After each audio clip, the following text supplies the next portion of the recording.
Hey guys, TechGeek here again with another video, and today I'm going to be giving you guys a look at some of the best tech and lifestyle products for the spring and summer of 2018.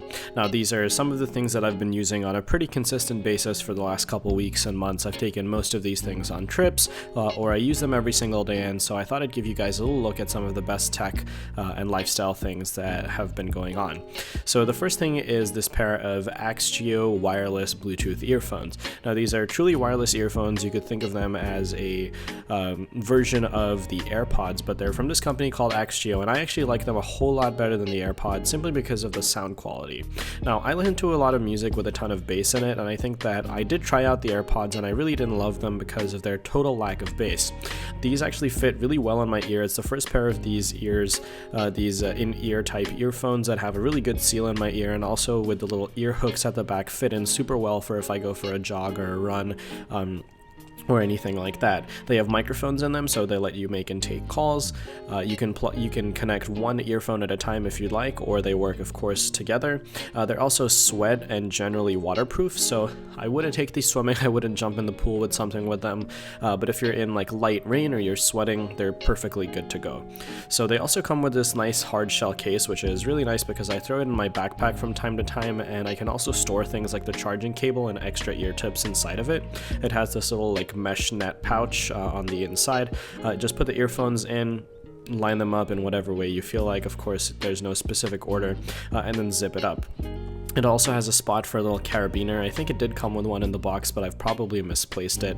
Not that I ever really needed to use it very much, because the case by itself just does a pretty good job. The earphones on the whole sound really good, they connect super easily, and the sound quality is great. Battery lasts a very long time, and they work with iOS, so they show you all the different battery indicators inside of Notification and Control Center. So if the in-ear earphone style isn't for you, but you still want a pair of Bluetooth wireless earphones, I can highly recommend these Satechi over-the-ear Bluetooth headphone.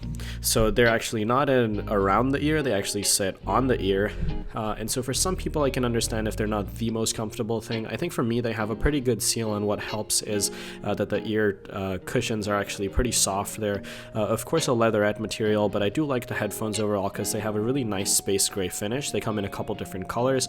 All the buttons are really tactile and have good feedback. You can make and take calls. Again, they have a microphone built into it. They charge via a micro USB cable, which is provided in the box, and the battery lasts a fairly long time as well. I'm not going to give out direct estimates because it definitely depends on your use. I like that they're adjustable. They come out and you can just throw them on wherever, and they tend to work pretty well. Now, for those of you who don't necessarily want to use Bluetooth all the time, or let's say are running out of battery or something like that, of course they do come with a standard 3.5mm auxiliary cable in the box, and so if your phone still has a headphone jack, mine doesn't, and you definitely want to use it, you can totally go ahead and plug these straight in via an aux cable, which again is provided inside of the box. Now, if you're looking for portable Bluetooth audio and you don't want to get a pair of earphones or over-the-ear headphones, you can go ahead and look at a Bluetooth speaker. Bluetooth speakers, of course, are extremely popular and have been for a very long time, and there's a whole bunch of different Bluetooth speaker options on the market today. Of course, from Ultimate Ears and Bose and Beats and you name it, there's a Bluetooth speaker available from the company. But in my opinion, there is a lot of sort of diminishing returns the more you spend money on those types of speakers, simply because using Bluetooth, you're generally not going to be getting the best audio quality as compared to using a hardware connection like an auxiliary cable, and so I personally choose not to spend a whole ton of money on my Bluetooth audio.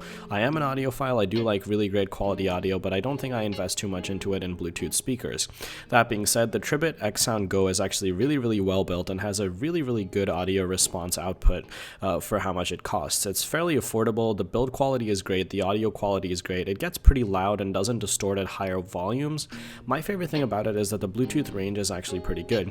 I can leave the speaker in my bedroom, walk over to my kitchen, and the walls don't actually tend to distort too much of the audio. I don't really notice a lost connection, which is probably my favorite thing about the speaker. Again, I think it's built really well. The hard metal mesh on the front feels great. The soft touch plastic body is well built, and overall I can definitely recommend it. If you're looking for something a little bit more rugged and splash proof, I definitely recommend this Archeer A226 Bluetooth speaker instead. I think while the Tribit has some pretty good audio quality, I wouldn't necessarily feel very comfortable throwing it around or having it splashed on next to a pool. Now, the A226 is actually a speaker that I took with me on my spring break trip to the Bahamas recently, and I had it poolside, took it to the beach, had it splashed with water, thrown around. It fell off a table because the bass was actually so good and it was totally fine. You can still see some of those splash marks on the hard rubber. This is also a speaker that I keep in my shower, and I listen to music in the shower all the time using it. The audio quality for a rugged speaker is actually pretty good. Now, normally these rugged type devices are not built to be the highest quality in terms of audio reproduction, and most of the money is spent on making sure that they're really rugged and can stand up to some serious abuse, but I'm happy to say that the A226 actually does have some pretty good audio quality as well. The buttons and all the controls are covered under either a gasket at the back or under the hard, tough rubber shell all the way around, and this provides some really good shock protection as well. So again, this fell off of a table by the poolside, and it was totally fine. Over here you can see in this clip I'm just throwing it around. I've never had any problems with it like that. Now, in addition to the audio quality, if you guys are looking to capture some really great 4K video or underwater active lifestyle type footage this spring break or over the summer, I would actually really recommend picking up a GoPro. Now, of course, GoPros are super well known. Everybody knows exactly what a GoPro is, but the Hero 5 has recently come down in price. It's available on GoPro's official website with a discount code that I have in the description for only $250, at which price I think it's actually a steal. It records 4K video, it can go underwater pretty well. You actually don't need to buy a waterproof housing for it the way that you would for the Hero 4 or cameras before that. Of course, after 33 feet, I would definitely recommend it, but up to 33 feet, the camera is actually perfectly waterproof just by itself. Again, I took it on a trip this spring break, and I got some really great underwater footage. The thing that the GoPros are really known for is the fact that they have so many different accessories available, so it's a really versatile camera to have in a whole bunch of different situations. If you don't want to pick up a GoPro, however, and you don't want to shell out a ton of money, I would actually look at the Catalyst waterproof iPhone 10 case. Now, this is actually a case that keeps your iPhone 10 waterproof, again, up to 33 feet. It's actually really well built, and it's very rugged.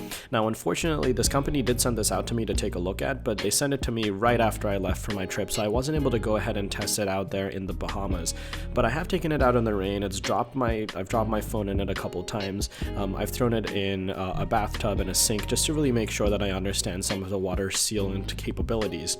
Now, while I can't talk to its depth rating, I do know that I've seen a lot of very positive reviews online, and so I'm sort of giving it my word and seal of approval, so you guys can sort of trust that this, I really have sort of given it as much of a water test as I could and the capability that I had available.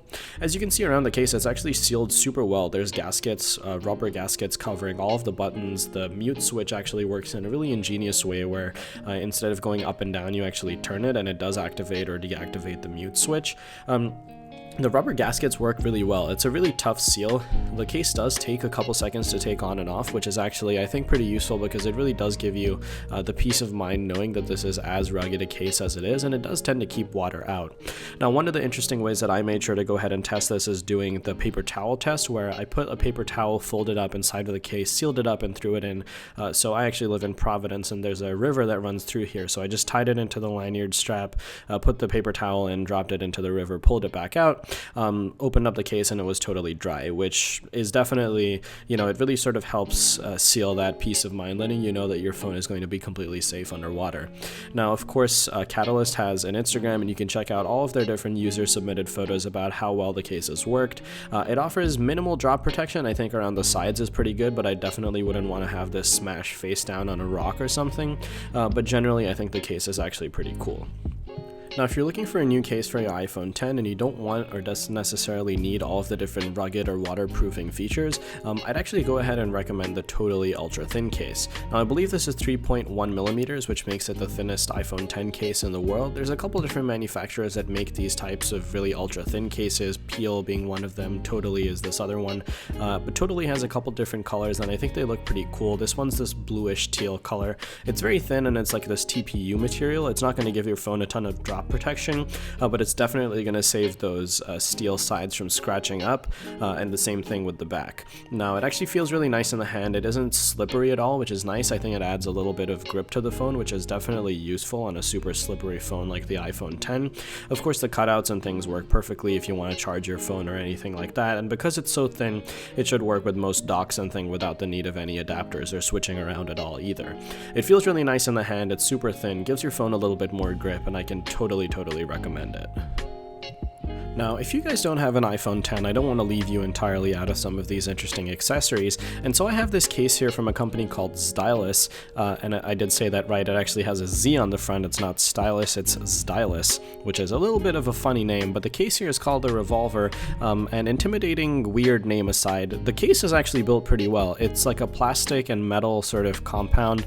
It feels really nice in the hand. Of course, you'll notice that sort of large circle at the back, and really that's sort of the main thing about this case. The reason that it's called the Revolver is because that piece of the back revolves. It rotates around its center axis, and it actually has a bunch of different camera lenses inside of it. Now, of course, you guys can buy a couple of those clip-on lenses, but I think that it's really cool having all sorts of these different ones available all in one go. Now, it has a circular polarizer that you guys can see here, and if you twist it on the side, it's actually going to polarize your camera, which is really great for if you're shooting outdoors. You can get better colors and get rid of reflections and harsh lights and things like that. Of course, you have a macro sort of lens, which I find really useful. There's a wide angle macro, and so all you would have to do is twist to switch from wide angle to macro. And the last one, the third one that's available, is actually a fisheye lens. If you guys like that really super wide look, I know that some people are really into that. I actually really like that look. I used to have a dedicated 14mm Rokinon lens from my old Canon 70D, and I really used to like shooting with that, even though it didn't have any autofocus or anything like that. Now, this of course will work with the iPhone 7 and 8. It's built for that smaller body. It's really easy to pop this thing out, and of course they actually give you a little plate in the back so that you can cover that up in case you don't want to use this large rotating assembly, but I think that it's a really interesting concept, and I think it works pretty well. Making sure all of your different speakers and devices, phones, everything else that we've covered in this video are powered up is really important. Now, a lot of people skip over getting a really good wall adapter and tend to use the kinds that you have in the box that come with some of your electronics. I tend to skip that, and I use this example here from Archier. I really like it. I think it's really well built. It feels really nice. You know, it's not the kind of thing that people think about, but the dimples on the sides make it really easy to hold, grip, and put in even to some of those sockets that are really tough to pull things in and out of. It has two different USB ports, which means you can charge two different devices at one time. I use this with, I'm normally charging with my power bank with one of them, and then either my phone or my camera or something else with the other. Now, if you're looking for power on the go and you're not connected to a wall outlet with that Archier power outlet, I would definitely recommend getting a portable power bank. Now, the one that I found myself using more often than not is this 12,000 milliamp hour one from PowerAd. Now, one of the things that I really like about it is this beautiful like red anodized aluminum finish that it's built with. I think it looks really cool. Feels great in the hand. Of course, it has a little power indicator at the top, so if you push the button, it'll show you these four little LEDs, which of course indicate 25% each to show you up to 100. It's fully charged, and the thing that I really love about it is that it actually charges using an Apple Lightning cable. Now, I'm not sure how they go about doing this, but it actually comes with a Lightning cable in the box. Of course, it's one manufactured by PowerAd, not like this Apple one here. But basically, I'm just showing you this clip here because it goes to see that I can actually charge with Lightning, which is really interesting and cool because it means you don't have to carry around multiple cables if you're using it to charge Apple products. Now, of course, I printed out a little meme sticker here, stuck it on there because I think it looks cool against the red, but basically, I just really like it. I like the color and the finish. It's priced well, and it's 12,000 milliamp hours. Now, if your phone has wireless charging, I think that technology is something that I really find useful. I would definitely recommend this Satechi wireless charger. Again, it's in a space gray, the same way that the kind of space gray that the headphones that we covered from Satechi a little while ago are, and it's really nice because it actually does have fast charge. Now, with the latest update to iOS, it actually allows you to fast charge, wireless charge your iPhone, which is really great. You just put it onto the wireless charger and it starts to charge. I've been using this for a couple months now, and I really love it. I have it on my bedside, and when I go to bed, I don't have to think about plugging in my phone. I just lay the phone on top of the wireless charger, and it's actually really nice because it has this little blue LED, so I don't even have to look up at my iPhone screen because I like to keep the brightness low and it on Do Not Disturb at night. The LED just turns on and it's perfect. Stepping away from the electronics for a second, I thought I'd talk about one of these card holder wallets. Now, you've seen me use this in my everyday carry video, and these types of wallets are becoming more and more popular every day because people don't necessarily carry a whole ton of cash anymore. I know I personally don't tend to carry a lot of cash, but I do have a bunch of cards, from my driver's license to my Zip card to my different credit and debit cards, and I find that these card holders are really nice. Now, these examples here are from Herschel. I think they're made really well. It's this sort of canvas material, but it's definitely reinforced. It has this really nice like red and white pinstriping on the inside, and of course that is also on that little tag on the side, and you'll notice it both in that like hay-stitched gray as well as this like cross-hatched white with a little or black with the little white things on it. So over here I'm comparing it to your general like typical size credit or debit card, so it's you know, I would say maybe like 35-40% bigger than a card, but it fits a whole bunch of them. You could probably get 2 into each pocket, which is what I do, and then get a couple more on the main pocket on the inside. Now, another thing that I like to carry around that isn't electronic is one of these actual field notebooks. So they come for 3 for a pack of 10 from what I remember, and of course if it doesn't have your name on it normally. I just had those, like that little label printed out and stuck on there. The sticker on the back of here is from Muji. I just put that on, but I think that this is really nice because it's a really small little thing that you can carry around with you anywhere, and it's really nice to just like scribble and draw, and I think I tend to doodle and take a couple notes in this. I try and have it on me all the time. Of course I can take those notes on my phone, and that's, you know, that's convenient and everything, but I actually really like the novelty and just the feeling of having a notebook on me. Now, these pages are dot grids, but they come in a whole bunch of different versions. You can get them plain, you can get it ruled, and of course you can get the dot grid. I like the dot grid layout, and I think that the book is just made really well. Now, 3 for a pack of 10 is actually, I think that it's a pretty well priced. It has 48 pages. You can just shove this in your pocket and carry it around with you anywhere. Now, the last product on this list is actually called the Devoom Time Box. This is something that you've seen throughout this video, and it has all of these different interesting pixels on the front. Now, this is actually meant to be sort of a connected alarm clock, but it is also a really, really interesting and powerful Bluetooth speaker. The grill at the speaker is at the back, and it actually gets really, really loud. Of course, you can connect an auxiliary input, and in this case, also an output to the back of the speaker, which is really cool. It has some really nice big rubberized controls on the top, which are super easy to push, and the cool thing is that it of course has that really big like snooze bar at the top. This is also meant to be placed sort of on your nightstand or something like that, but I think that the Bluetooth speaker part of it actually sounds good enough that I tend to use it as a dedicated Bluetooth speaker from time to time. The interesting thing about this is that you can link it to the app, which is available in the App Store and the Play Store. The only little confusing thing is when you log in, it only shows the temperature in the metric system, which I use the imperial system. I live in the US, but of course it'll show you that in Fahrenheit once you actually hit weather. The most interesting part about the app, though, is you can custom draw things and put them up on the screen on the pixels. I actually find this really cool, and if you don't want to be creative or draw just by yourself, there's a whole bunch of different presets. You can change colors and things like that. There's videos, there's these little live videos that you've been seeing throughout the video where it cycles through like static images. There's these things here like the clouds and rain, and you can pick from a whole bunch of different things. So either way, guys, that's been about it. That's been some of my best tech and lifestyle items for the spring break to summertime of 2018. I use all of these almost on a daily basis, and I think that you guys are going to find some interesting uses for all of these products. Make sure to hit a like button if you enjoyed this video, and make sure to subscribe for more content. I'm definitely going to have some interesting new videos soon. Thanks so much for watching, and I'll catch you guys in the next one. Peace.